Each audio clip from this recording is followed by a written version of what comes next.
जोहार झारखंड, जय झारखंड। सबसे पहले आप तमाम झारखंड वासियों को मेरा सत सत नमन, कोटि कोटि नमन। आपने इस युवा को इतना हिम्मत देने का काम किया, इतना प्यार, इतना समर्थन और इतना समर्पण आपको मिला कि आज पूरे राज्य में कहीं अगर कोई चर्चा का विषय है तो आपका लाडला बेटा, आपका छोटा भाई, आपका टाइगर जयराम महतो पूरे राज्य में चर्चा का विषय है। ये आपका प्यार है, ये आपका आशीर्वाद है। तो चलिए विषय को लंबा ना ले जाते हुए सीधा बात करते हैं। बहुत सारे सवाल आपके जहन में होंगे, बहुत सारे सवाल हमारे आलोचकों के जहन में होंगे, बहुत सारे सवाल गांव के चौपाल से उठ रहे होंगे। उन सवालों का मैं खुद से सवाल भी पूछूंगा और उन सवालों का उत्तर भी देने का काम करूंगा, क्योंकि मेरे पास मीडिया आज नहीं है। सबसे पहली बात, चलिए आपको शुभकामनाएं कि मेरा नॉमिनेशन एक्सेप्ट हुआ है। 4 पेपर मैंने भरा था, जिनमें 3 पेपर को सेलेक्ट किया गया है। एक र्यूमर आया कि नहीं, अंतिम पेपर को सेलेक्ट किया गया है और 3 पेपर रिजेक्ट हुए हैं, जो कि सत्य नहीं है। 3 पेपर सेलेक्ट हुए हैं, 1 पेपर रिजेक्ट हुआ है। अब रिजेक्ट क्यों हुआ है, थोड़ा सा कारण बता देते हैं कि बहुत सारे लोग कहने लगे कि पढ़े लिखे नौजवान और गलती कर रहे हैं। तो एक बात क्लियर आप जान लीजिए कि नॉमिनेशन फॉर्म वकील भरते हैं, और जो वकील रहे या कोई रहे, सबसे पहले उनका धन्यवाद।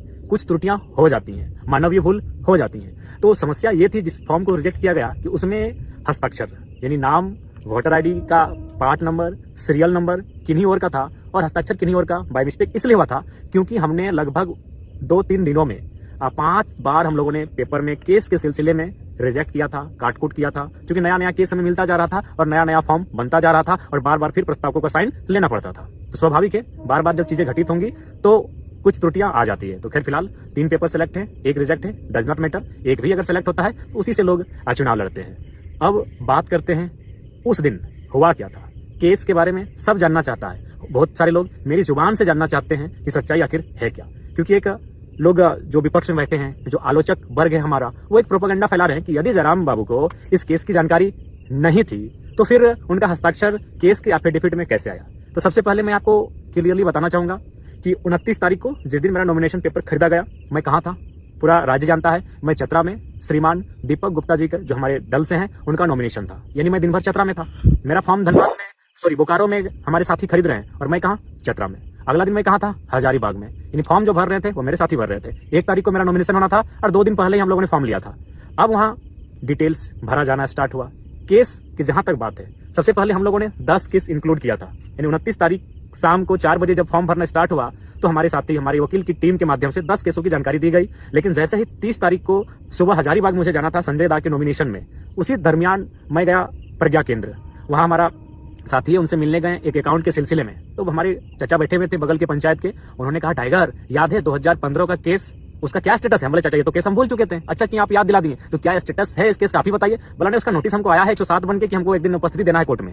तो बोले आपसे रिक्वेस्ट है इस केस के बारे में डिटेल दीजिए। फिर उन्होंने 2015 का केस, तो सड़क जाम का केस था और उस केस में कोई एक्टिविटी नहीं है। 15-10 साल पुराना केस हो चुका है लेकिन अभी तक कोई एक्टिविटी नहीं। तो फिर उस केस का डिटेल दिया गया। यानी फिर उस डिटेल को हम व्हाट्सएप के माध्यम से अपनी टीम को भेजे जो मेरा फॉर्म भर रहे थे कि ये केस को इंक्लूड कीजिए, एक नया केस फिर मिला है। यानी वो केस इंक्लूड किया गया। अब केस नंबर 11 हो चुका है। कब हुआ है? संजय दा के नॉमिनेशन में हम जा रहे हैं, यानी दिन के 11 बजे मेरा केस नंबर हो रहा है 11। नॉमिनेशन होता है संजय दा का। हम बिशुनगढ़ आते हैं। संजय दा को कोई भी चाहे तो संजय दा से फोन में बात कर सकते हैं।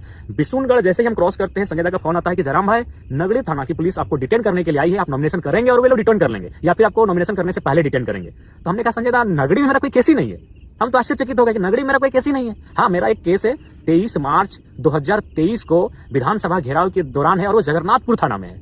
यानी मेरा नगरी में कोई केस नहीं है। मैंने संजय दा को कहा, उन्होंने कहा नहीं आप क्लियर कीजिए, क्योंकि मेरे एक साथी वहां रहते हैं, उन्होंने परफेक्ट सूचना दिया है। यानी नॉमिनेशन मेरा था 1 मई को और रात 8 से 9 बजे 30 तारीख को, 30 अप्रैल को पुलिस के एक पदाधिकारी के माध्यम से उस केस की जानकारी मिली। फिर हम लोगों ने आनन फानन में ये जानने का प्रयास किया कि उस केस में धारा क्या है। तो फिर हमने अपने साथियों के माध्यम से जाना कि उसमें कितनी धाराएं हैं, तारीख क्या है, उस केस का संख्या क्या है। यानी रात को 10-11 बजे उस केस का सारा डिटेल्स मिलता है। नॉमिनेशन सुबह है और केस का डिटेल्स मिला रात के 10-11 बजे। और हम लोग पहली बार, मुझे याद है 29 साल के कैरियर में, कि हम 1.5 घंटा फर्स्ट टाइम किसी रात को सोए हैं। 3 बजे सोए हैं, 4:30 बजे उठ गए हैं। यानी इतना रात भर हम लोग टेंशन में थे। यानी सुबह उठ के जो हम लोग का डॉक्यूमेंट तैयार हो चुका था, फिर उसको रिजेक्ट करते हैं, क्रॉस करते हैं। क्यों? क्योंकि फिर एक नए केस को ऐड करना था। यानी फ्रेश फिर बनता है। सुबह हम लोग नॉमिनेशन की तैयारी कर रहे हैं, सुबह हम लोग का काफिला सज रहा है, सुबह हमारी गाड़ियां सज रही हैं और हम लोग तैयारी कर रहे हैं नए पेपर भरे जाने की।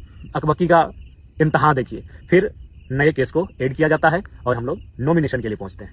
क्योंकि यह केस 2 साल पुराना था। ये केस कब का है ये भी आपको बता दें। ये केस है आपका 21 मार्च 2022, यानी पहली बार जब ये आंदोलन अपने पीक टाइम में था और हम लोग फर्स्ट टाइम विधानसभा घेराव का कार्य किए थे, उस समय का है। और उस समय सभी जानते हैं कि हमारी एक्टिविटी बिल्कुल नियमता हुई थी। वहां उस समय जो डीएसपी मौजूद थे, उन्होंने अब बहुत सारे न्यूज चैनल में बकायदा, मुझे सनी दा का नाम याद है, उन्होंने पूछा भी था कि जयराम महतो पर कोई एफआईआर होगा। उन्होंने कहा नहीं, जहां तक 144 लागू है उस सीमा के बाहर ये लोग धरने पर बैठे हैं, कोई एफआईआर नहीं होगा। तो हम लोग भी आश्वस्त हो चुके थे। और सबसे खास बात, यदि डिटेन ही करना था, यदि वारंट ही निकालना था तो 2 साल के दरमियान मैंने नहीं करने से भी 2-2.5 हजार सभा किया है, उस दरमियान अरेस्ट करते।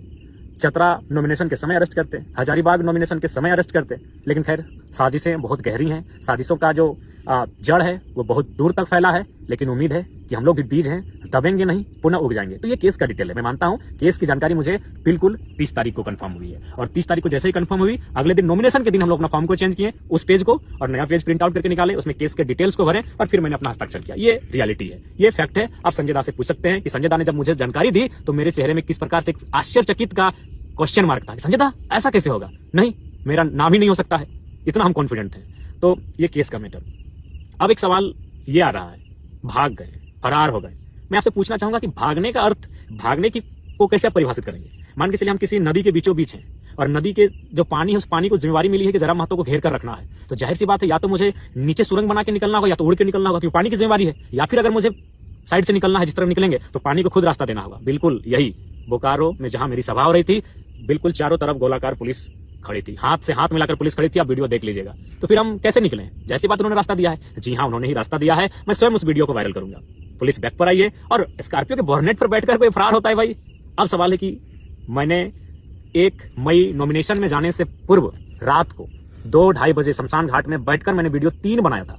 एक वीडियो में यह संदेश दिया था कि मुझे पूर्ण आशा है कि मेरा अरेस्टिंग हो जाएगा, अरेस्टिंग होने के बाद फलाना कार्यकारिणी केंद्र अध्यक्ष होंगे। मैंने ये भी उस वीडियो में घोषणा किया था, क्योंकि मुझे भी पूर्ण आशा था कि हम लोग मुझे डिटेन कर लिया जाएगा। इसीलिए आनंद फानन में 3 सेटों को भरा गया, क्योंकि पूर्ण आशा थी कि डिटेन करेंगे ही करेंगे। लेकिन वहां तक डीसी चैम्बर से बाहर निकलने तक मैं बहुत उत्सुक था कि मुझे अरेस्ट करें।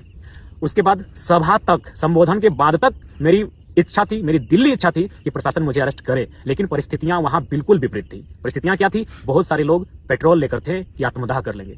बहुत सारे लोग हिंसक और उग्र स्वभाव रूप धारण कर चुके थे। वीडियो फुटेज आप देखे होंगे। यानी मैंने इसलिए वहां से निकलना उचित समझा। मैं निकला हूं, फरार नहीं। मैं बार बार कहूंगा, क्योंकि आप मेरा स्टेटमेंट अंतिम क्या था याद होगा कि एसपी साहब माफ कीजिएगा, भीड़ की भावनाओं का सम्मान कीजिए, डिटेन किसी और दिन कीजिए। ये मेरा अंतिम शब्द था कि एसपी साहब माफ कीजिएगा, भीड़ की भावनाओं का सम्मान कीजिए, डिटेन किसी और दिन कीजिए। और हम वहां से निकल गए। क्या आज हम घर निकलते हैं?